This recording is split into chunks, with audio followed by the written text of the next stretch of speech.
주님께서 여러분과 함께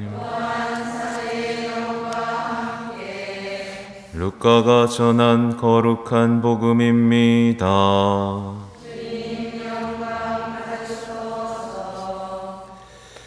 그때 예수님께서 말씀하셨다.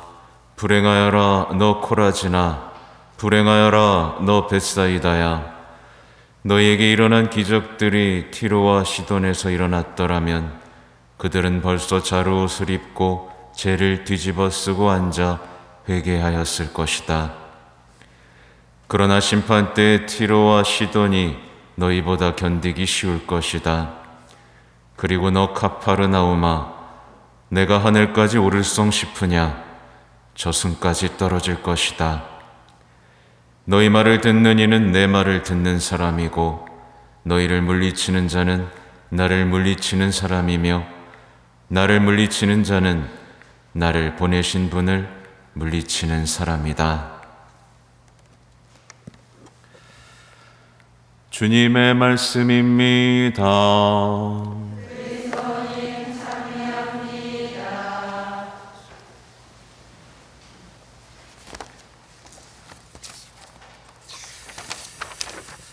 참 예수님, 9월도 끝났습니다. 그쵸? 9월도 끝났고 이제 올해도 3개월밖에 남지 않았네요. 네, 제가 여기 와서 벌써 몇 개월을 산 거죠? 9개월을 살았습니다. 제가 전해드린 말씀들이 이제 소화가 좀 잘 되세요? 네, 소화가 돼서 변화가 되셨습니까? 아니면 아직도 저 신부가 뭔 얘기하는지 모르겠다. 무슨 말을 하고 있긴 한데 난 내 삶을 살련다. 그런 분 아직도 계십니까? 없으시죠? 없기를 바랍니다. 네, 이런 얘기 별로 잘 안 하는데 3개월밖에 안 남았어요. 여러분과 이제 매일 마주할 날도 얼마 안 남았어요. 아무튼 오늘 예로니모 사제학자 기념일인데 이분은 유명하죠. 성경을 모르면 예수님을 모르는 것이다 라고 말씀을 하셨고, 한때는 어떤 인문학을 되게 좋아했어요. 그러니까 요즘에도 사실은 이런 성향이 있죠. 풍조가 있죠. 말씀에 힘이 있어야 되는데, 말씀을 기반으로 선포해야 되는데, 말씀이 아니라 예화나 명언이나 다른 종교의 가르침을 가져다가 뭔가 멋들어지게 포장해서 얘기하는 경우가 있죠. 이 예로니모는 그걸 체험했어요. 예로니모는 철학 같은 걸 굉장히 연구를 하면서 거기에 심취해 있었는데 꿈에 이제 예수님이 나타나서 이렇게 말씀하신 겁니다. 너는 내 제자라고 이야기하고 다니며 사제로 살아가고 있지만 너는 키케로의 추종자이지 그리스도인은 아니다. 내 보아가 있는 곳에 내 마음이 있기 때문이다. 그러니까 그 당시 키케로는 유명한 인문학자였어요. 그러니까 그 사람이 좋아가지고 막 그걸 연구했던 거지. 이렇게까지 얘기하시잖아요. 너는 그리스도인이 아니다. 사제한테 분명히 열심히 살았을 텐데 사제에게 너는 그리스도인이 아니다. 이 말에 충격받고 이제 성경을 연구하기 시작했고, 오늘 매일 미사에 나오는 것처럼 이제 대중 라틴말 성경이라는 것을 완전히 번역해서 대중들에게 라틴어 성경을 알리셨죠. 맞나? 제가 막 머리가 좋지 않아서 여기 나오는 대로 그렇습니다. 그러면 성경을 알면 예수님을 아는 것이냐? 여기에도 또 사실은 질문은 던져봐야 됩니다. 성경 공부 많이 하면 회개하고 하느님 만납니까? 아니에요. 그 증거자가 누구죠? 바리사의 율법학자, 대사제들이에요. 여기 나오는. 공부를 아무리 해봐야 예수님을 받아들이지 않으면, 죄와 싸우지 않으면 그 공부, 지식은요, 그를 오히려 망쳐버립니다. 그렇죠? 그래서 여러분이 성경 말씀이 잘 안 들어온다, 성경을 봐도 이해가 안 된다 라고 하면 뭘 해야 되는 거예요? 공부를 딥다 열심히 하면 되나요? 회개를 해야 되는 겁니다. 예수님을 받아들여야 되는 겁니다. 제자로서의 삶을 시작해야 되는 거예요. 지식은 오히려 망쳐놓습니다. 율법학자 바리사이들, 이런 사람들처럼. 명심하셔야 되고, 성경 공부 시작하시는 분들은 늘 마음에 두셔야 됩니다. 제가 왜 이런 얘기를 하냐면, 성경 공부 많이 하시는 분들 봤지만 어때요? 예수님을 못 만나서 가슴이 메말라 있는 분들을 너무 많이 만났기 때문에 제가 이런 얘기를 드리고 있습니다. 준비한 강론단인데 왜 이렇게 많이 말을 하고 있는지 모르겠네. 아무튼 오늘 예론이 성인 기리면서 나는 성경을 얼마나 사랑하고 있고, 성경에 얼마나 심취해 있고, 성경을 얼마나 꿀처럼 받아들이면서 거기서 힘을 얻고 있는지, 이 지혜의 원천에서 내가 내 삶의 모든 지혜를 끌어내고 있는지 보셔야 됩니다. 여러분의 삶의 지혜 어디서 얻어요?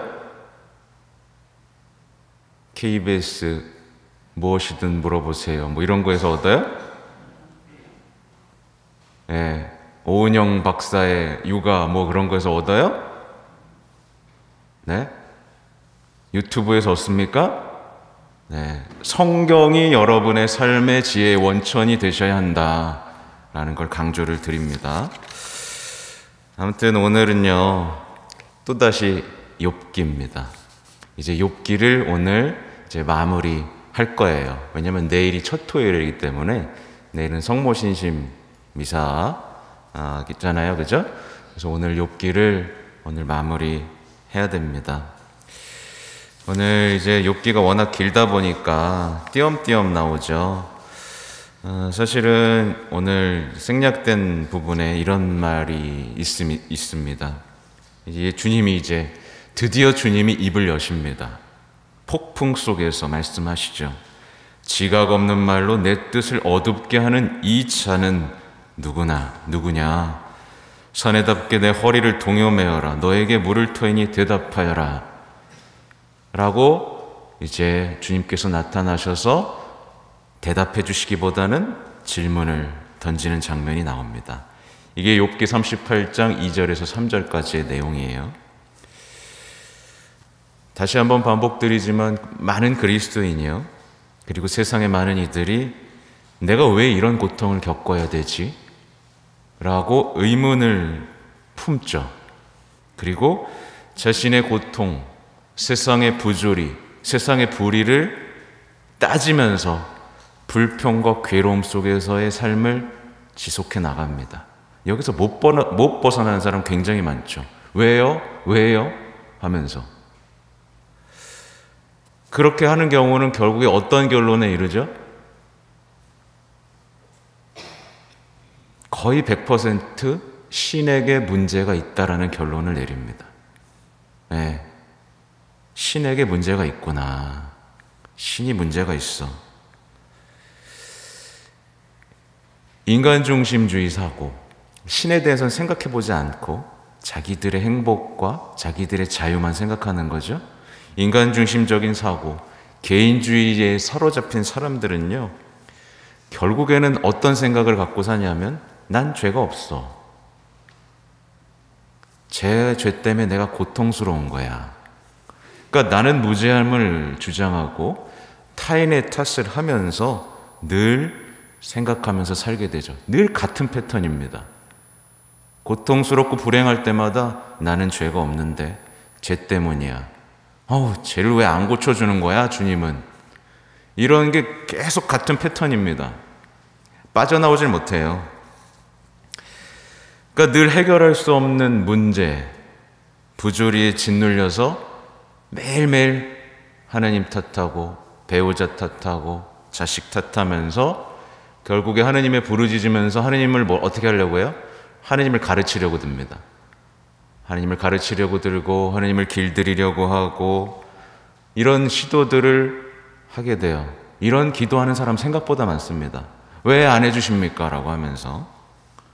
그러니까 신은 정의롭지도 않고 무관심하고 계획도 없다고 주장하는 거예요. 결국 이 패턴이 현대인들의 삶의 패턴입니다. 그죠? 결국 어떻게 돼요? 무신론에 빠지고 죄에 완전히 물들어 버리고 우울증에 사로잡힙니다. 그 고통을 다른 걸로 해소하려고 하는데 안 되거든요. 네, 답을 얻질 못하거든요. 주님께서 이런 이들에게 오늘 질문을 던지시는 거예요. 답변해봐라 라고요. 질문은 굉장히 깁니다만 몇 가지를 추려보면 이렇습니다. 내가 땅을 세울 때 너는 어디 있었느냐? 내가 그렇게 잘 알거든 말해보아라. 이렇게 말씀하세요. 누가 문을 닫아 바다를 가두었느냐? 너는 평생에 아침에게 명령해 본 적이 있느냐? 새벽에게 그 자리를 지시해 본 적이 있느냐? 너는 바다의 원천까지 가보고 시면의 밑바닥을 걸어보았느냐? 죽음의 대문이 내게 드러난 적이 있으며 암흑의 대문을 내가 본 적이 있느냐? 너는 땅이 얼마나 넓은지 이해할 수 있느냐? 내가 이 모든 것을 알거든 말해보아라. 대답할 수 없는 질문들을 계속해서 던지십니다. 너 빛이 머무르는 곳으로 가는 길이 어디 있느냐? 하면서 계속 묻죠. 그러니까 이 질문을 통해 주님께서는 완전히 전환시키시는 거예요. 그러니까 자기의 입장, 자기의 문제에만 사로잡혀 있던 욥을 자신이 얼마나 보잘것없는 존재인지를 보게 만드는 겁니다. 세상과 하느님을 보게 하면서 이게 아닌데 왜 나는 내 문제에만 사로잡혀 있었지? 하느님은 도대체 어떤 분이시지? 라고 이제 생각을 밖으로 전환시켜 주시는 거예요. 그러니까 결코 대답할 수 없는 이 질문들과 마주하면서 어디에서 벗어나요? 자신이라는 울타리에서 벗어나는 겁니다. 이건 굉장히 고통스러운 거예요. 곧 자신을 버리는 겁니다. 자신에게서 죽는 거예요. 그래서 세상을 지으시고 움직이시는 하느님의 존재를 바라보게 만들죠. 물론 오늘날 세상 사람들은 이 질문조차 거부합니다. 질문도 거부하고 하느님도 거부해버리고 몰라, 어쨌든 난 힘드니까 하느님은 나빠. 그냥 이렇게 결론 내리고 말아요. 그렇게 스스로 불행 속에 자신을 가둡니다. 자신 안에 갇히면 고통에도 갇히게 되고 영원한 멸망에 갇히게 되는 거죠. 아무튼 자신이 합당하다고 생각했던 거, 이런 질문을 해도 되는 거 아니야? 이런 질문들이 주님의 질문 앞에서 어떻게 돼요? 다 사라지는 겁니다. 난 이런 질문을 해도 돼, 이런 의문을 드려도 돼 라고 했던 것들이 주님의 이 큰 질문 앞에서 입을 다물게 되는 거죠. 그러고 이제 욥은 이렇게 고백을 하는 거예요. 저는 보잘것없는 몸, 당신께 무엇라 대답하겠습니까? 손을 제 입에 갖다 댈 뿐입니다. 한 번 말씀드렸으니 대답하지 않겠습니다. 두 번 말씀드렸으니 덧붙이지 않겠습니다. 그리고 이어서 또 내일 독서인데요. 저는 알았습니다. 당신께서는 모든 것을 하실 수 있음을, 당신께는 어떠한 계획도 불가능하지 않음을, 당신께서는 지각 없이 내 뜻을 가리는 이자는 누구냐 하셨습니다. 그렇습니다. 저에게는 너무나 신비로워 알지 못하는 일들을 저는 이해하지도 못한 채 짓거렸습니다. 당신께서는 이제 들어라. 내가 말하겠다. 너에게 물을 터니 대답하여라 하셨습니다. 당신에 대하여 귀로만 들어왔던 이 몸, 이제는 제 눈이 당신을 배웠습니다. 그래서 저 자신을 부끄럽게 여기며 먼지와 잿더미에 앉아 참회합니다. 이렇게 얘기해요. 이 말이 인상적이죠. 늘 귀로만 들어왔던 이 몸, 이제 제 눈이 당신을 배웠습니다. 고통 속에서 부르짖던, 그토록 만나고 싶던 하느님을 언제 만나요? 고통 중에 드디어 만나게 되는 거예요. 주님의 질문을 통해서 욥은 타인만 탓하던 그 문제의식 속에서 이제 벗어나는 거예요. 무죄를 주장하면서 잘못을 떠넘기고 단죄하는 재미 속에 빠져 살던 오늘날 우리들에게 던지는 질문들입니다. 난 죄가 없는데 저 사람들 빨리 단죄해 주세요 라고 이 삶에 묶여 있거든요. 악마가 묶어 놓거든요. 자신의 정당함을 주장하면서 짓거렸던 말들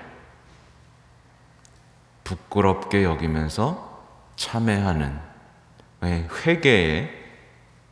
회개를 맞이하는 거죠. 그렇게 욥은요, 그토록 갈망하던 하느님을 체험하는 겁니다. 그때서야 자신에게 갇혀 있을 때는 체험하지 못했던 하느님을 이제 하느님을 체험하고 하느님과 화해하고 하느님과 새로운 관계를 맺는 거예요. 그러니까 여러분도 하느님 만나려면 하느님과 화해해야 되는 겁니다.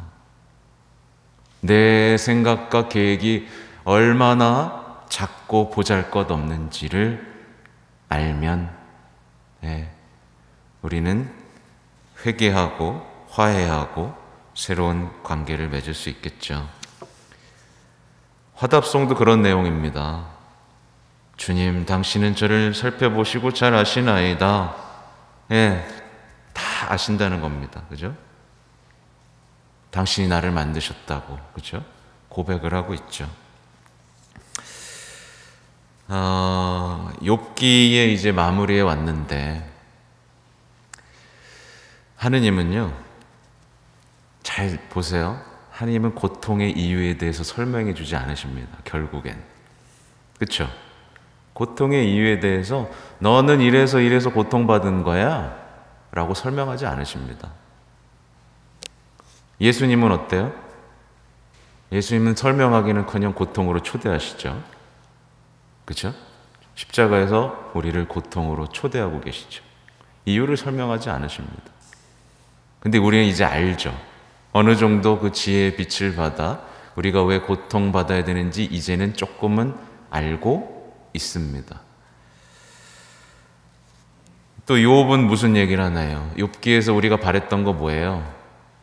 많은 분들이 욥기를 보면서 바라는 게 있어요. 고통은 왜일까? 내가 왜 고통을 받아야 될까를 알고 싶어하고 고통을 피하고 대처하는 방법을 알고 싶어합니다. 근데 아까 이미 말씀드렸듯이 하느님은 고통받는 이유에 대해서 말씀하지 않으시고 욥 역시 고통을 피하고 대처하는 방법을 말하지 않습니다. 우리가 바라는 거 아무것도 없어요. 근데 우리가 바라는 진짜가 하나 있죠? 뭐예요? 하느님을 만났습니다. 욥은 하느님을 만났고요. 새로운 삶을 살게 되었습니다. 이제 욥에게 중요한 건 뭐예요? 주님에 대한 사랑, 주님에 대한 마음, 주님에 대한 경외심, 이것만 이제 중요한 겁니다. 주님에 대한 사랑만 중요한 거예요. 이제 난 정말 보잘것없구나. 내가 주님의 입김 하나면 난 끝날 수 있는 존재구나. 난 정말 보잘것없는 존재구나. 내가 왜 이렇게 끌어안고 살았지? 왜 이런 거에 고통받고 살았지? 라고 하면서 이제 주님만이 전부가 된 거예요. 주님이 나의 전부이고 사랑이고 내 삶입니다. 라고 고백할 수 있게 된 거죠. 제가 왜 이렇게 막 말할까요? 여러분에게도 그런 일이 벌어지길 바라는 겁니다. 귀로만 듣던 이 몸, 제가 당신을 배웠습니다. 이 체험이 없으면 신앙은 시작되지가 않는 거예요. 맨날 귀만 들어서 귀만 고급져집니다. 이렇게 살아야 된대. 저 신부님이 저렇게 얘기했어. 하면서 귀로만 들었지만 진짜 삶은 만났을 때 시작됩니다. 만나시길 바랍니다. 그리고 오늘 복음 보십시오. 불행하여라 너 코라지나, 불행하여라 너 벳사이다야. 그렇죠? 결국 회개를 말씀하시죠. 회개입니다. 회개예요. 자신이 불행하다고 생각하는 사람에게 필요한 것은 단연코 회개밖에 없습니다. 왜냐하면 하느님을 알면 자신을 불행하다고 말하지 않으니까요. 비참하게 죽더라도요. 그렇죠? 근데 세상 사람들은요, 행복을 어떤 식으로 찾아요? 아까 제가 이미 말씀드렸죠. 남 탓으로 행복을 찾습니다. 남을 단죄하는 것으로 행복을 찾고, 남을 심판하는 것으로 행복을 찾고, 불평하는 것으로 행복을 찾고, 그것도 안 되면 세상의 위로를 찾아 떠나는 것으로 행복을 찾지만, 참 행복은 회개에 있다. 예수님과의 만남에 있다. 이 말씀을 드리고 싶어요. 복음의 내용을 살펴보면 사실 처음부터 끝까지의 내용 이렇게 볼 수도 있습니다. 뭐냐면 회개해서 행복해진 사람, 그리고 끝까지 회개하지 않아서 영원한 불행에 들어선 사람, 이 둘입니다. 둘 중에 하나인 거예요. 그죠? 그러니까 여기 계신 모든 분들이 회개를 통해서 고통과 불행 속에서도 주님을 만나 나는 행복합니다. 난 주님이면 충분합니다. 라고 고백하면서 변화되는 신앙인이 되기를 바랍니다. 아멘. 하셨죠? 그리고 아무튼 내일은 첫 토요일입니다. 10월 1일. 날짜도 좋아요. 또 소아대에서 성령까지 같이 겹쳤고요. 국군의 날도 있고. 잘 준비해서 오시길 바랍니다. 하셨죠? 네.